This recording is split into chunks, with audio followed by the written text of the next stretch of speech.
Hello and welcome to Marble Rundown, your source for the most important Marble news of the week that you need to know. Now here's your hosts, Bob Ballmer and Dan Orboole. This is Marble Rundown, and as always, we're glad you're here. Absolutely. I'm Dan, he's Bob, and you know what? It feels a little sad today. Oh? Yeah, it's hard to believe 2 months have passed so quickly, and we're already at the end of another Marble League. Where does the time go? Ever slipping away. But hey, we've got a new champion. Yes, let's talk about that. But first, we need to give a big thank you to everyone at home. You've probably noticed that we've got a brand new set. We can finally afford to hire a makeup department.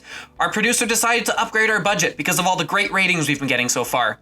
So thanks to all of you for being a part of that. It takes a lot of effort to produce all the videos on this channel, and all of us behind the scenes are putting a lot of hours of our own time into this project. We love doing it, and we're going to continue to keep doing it. But if you want to support what we're doing on the Marble Report and here on Marble Rundown, we now have a Patreon that you can join. Links to that will be in the description.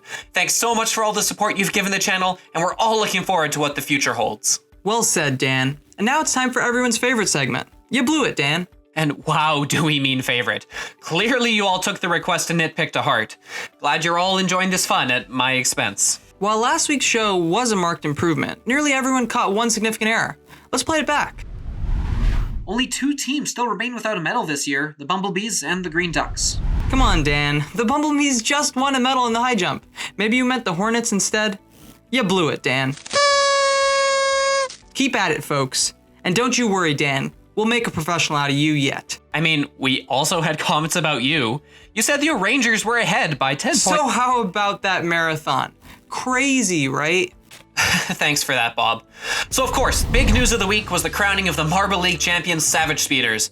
And what better way to proclaim we are the best than by running with the back of the pack for most of the race and finishing out in a mediocre 9th. Savage speeders. More like average speeders. And don't worry about giving up your lead. The closest competitor, Rangers, will also phone it in and blow the opportunity to grab the crown by finishing 11th. The only team in contention that even made it look like they were trying were the Minty Maniacs. So at least they earned their auto qualification for next year's Marble League, thanks to a gold medal and an overall 3rd place finish. And credit where it's due, Mellow Yellow finally threw off their veil of failure and ascended to a season high 14th place overall with a silver. The final shame now belongs to the Hornets, who didn't do much this year to convince fans that they're worth sticking around for. Ouch. That's gotta sting. But what a year it's been for those Maniacs. You know I love me some good old-fashioned racing. And boy, did those Maniacs bring it. Look at them out there. They get the lead early on, lap 16, and they just run away with it. No one even close. I tell ya, these kids are the ones you're gonna want to keep your eye on next year.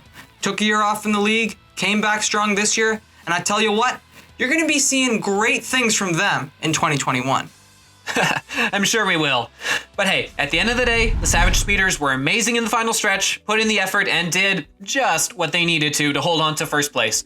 So congrats to them on an amazing year, and I'm sure they're going to be a tough team to dethrone next year. No doubt about that, Dan.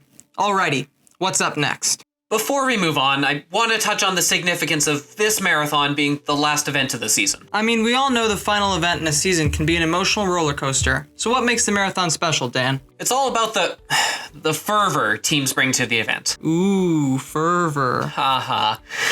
Passion and intensity always spike in the marathon due to a number of factors.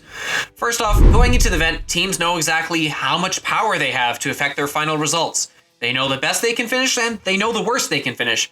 And for the most part, it's entirely up to them here which one it's going to be.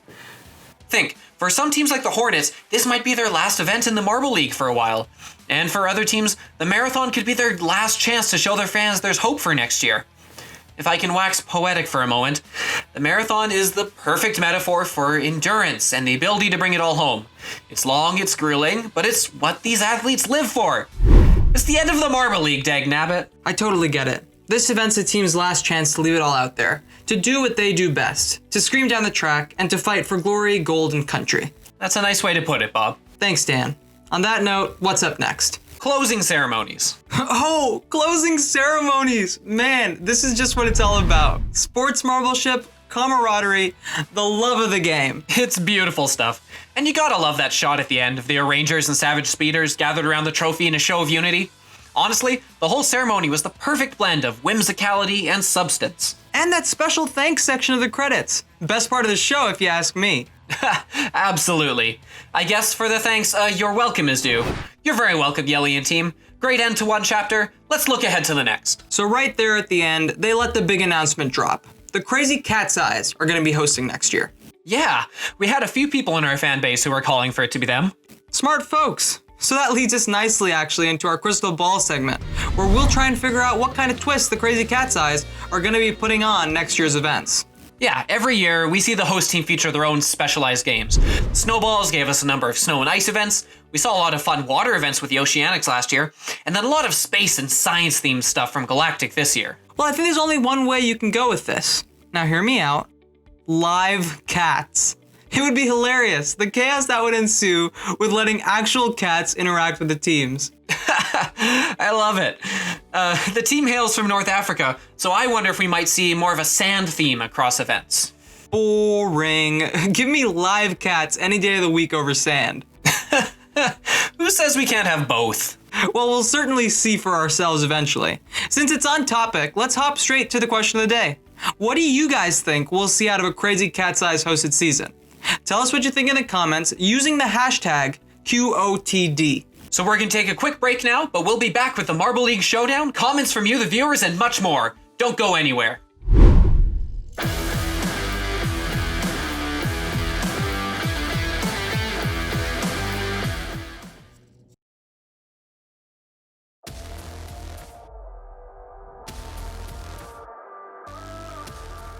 The other big happening this week was the Marble League Showdown, where all the non-qualified teams fight to the death for the chance to play in next year's Marble League. I don't know if it's that serious. To the death! All right, to the death. It's an exciting tournament in its own right, but the chance to compete on the world stage is a very appealing prize. Alright, so this setup is simple. The winner of each heat moves to the final, with the best of the rest getting a wild card spot in that final. Couldn't be easier. First up is the relay, and the Rojo Rollers jump out to a huge lead to qualify for those finals. But of course, it's the Jungle Jumpers who flex their Marble League experience. They save their energy for the finals, sneaking in with the wildcard spot and absolutely crushing the finals to jump out to an early lead. Now the Chocolatiers haven't qualified in 2 years, but they put on a show in the halfpipe. That score would have earned them a bronze in the main event. Absolutely dominant. And you got the Jungle Jumpers showing us they're not just a one-trick pony by grabbing that silver. But then the Black Hole Funnel comes and the Cobalts step in, a team that hasn't qualified for the Marble League since 2016. Now sitting on the sidelines, they got to see what strategies worked in the main event, and they put in an absolutely dominant performance in the funnel. Look at that. That scores over 100, folks. Only the Savage Speeders did it better. This team sure has a bright future in the league if they keep competing at this level. Now, did I say keep competing? Because of course they did. One first place finish wasn't enough, let's tack on another in the Moguls. They grabbed the wildcard spot from the Heat, but then look at this final. Not even close. Azure's the team captain and is leading this team by example. The Jumpers also got a medal here, but it wasn't enough to give them the top spot on the overall podium. Now, the Cobalts grab first, the Jungle Jumpers second, and the Chocolatiers round out the podium. But the big question is, who was eliminated? Unfortunately for them, that'll be the Turtle Sliders, Snowballs, Limers, and Jawbreakers, all headed home disappointed. So this whole tournament is to test the tenacity and technical techniques of these nearly top-tier teams. 12 teams trained terribly toughly to take this tour, to top trials and tower triumphant with teammates in tow. So do tell, any tales of talents or teamwork for us? Well, Dan, Team Primary came into this event with a lot of talk following them after this whole Marbula 1 ordeal. The team has a lot to prove after missing out on this year's Marble League and after their dismal performance at Marbula 1. And after all that social media backlash, Mary, the previous team captain, actually resigned her role over to Prim. Well, they started out here with a great performance out of the gate, getting silver in the team relay, and things are looking promising. And then they just get really unlucky in getting paired off against the Chocolatiers in the halfpipe. This is a team that goes on to win the event, and it's really at the expense of Team Primary. The second run was brutal, as the Chocolatiers get a huge time by sending Primary's top marble shooting down the halfpipe and coming to a near stop themselves right at the top. Team Primary did manage to place 5th in the event, though. So one more thing to touch on is the difference in how these showdown athletes perform versus the main Marble League events. And what's interesting is that it actually varies pretty widely depending on the event. Events like the relay race and moguls, where there's a lot of raw athleticism required, it's pretty much as you'd expect. There's a very noticeable difference between the average scores, save for a few outliers. But when you get into the more skill-focused events with the black hole funnel and the halfpipe, you notice the performance gap drop significantly. Interesting. So that would tell me that the coaching and the technique for these showdown teams is there, but they're just missing a bit of that extra pizzazz? Yeah, basically.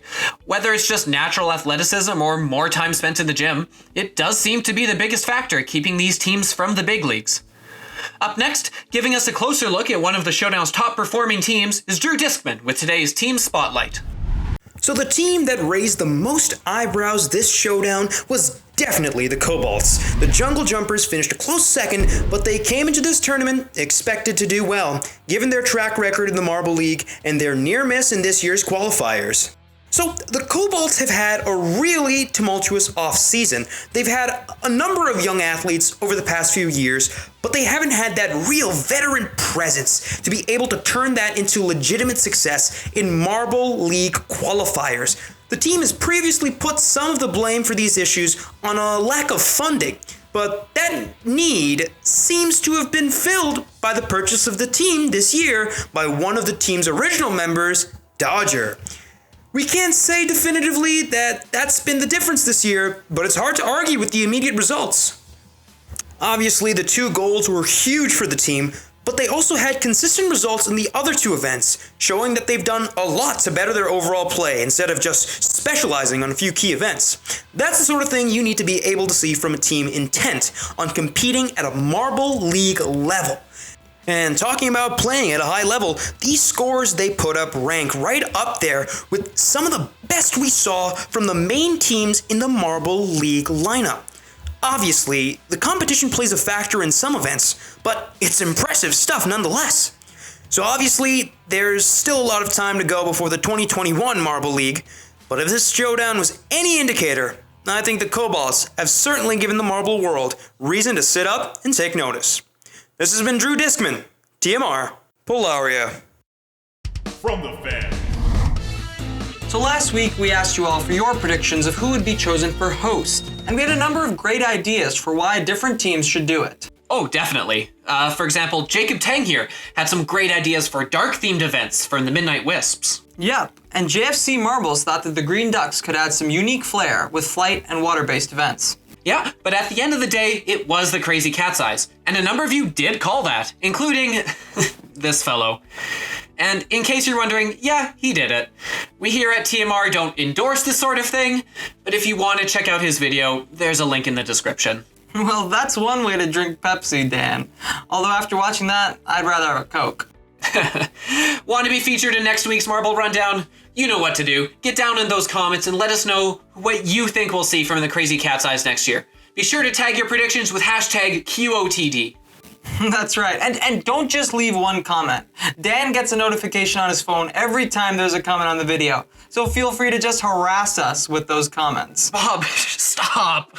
And that's our show. Thanks to all of you who joined us live, and for those who didn't, come join the party next time. Marble Rundown premieres at 10 a.m. Eastern Time every Sunday, right here on TMR. Well, it's been a pleasure as always, Bob. Likewise. So remember, same time, same place. It's Marble Rundown on TMR. So long, everyone.